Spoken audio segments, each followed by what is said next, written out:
Because you're not giving Papa food. That's why Papa will gonna eat you. Papa is hungry, man, baby. Just give the food to Papa, okay? Papa will gonna buy you Jollibee.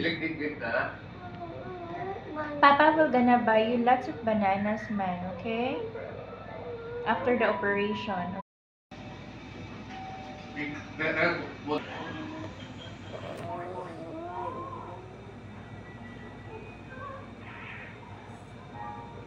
You can eat food, come on, baby. Okay, you still have operation, come on.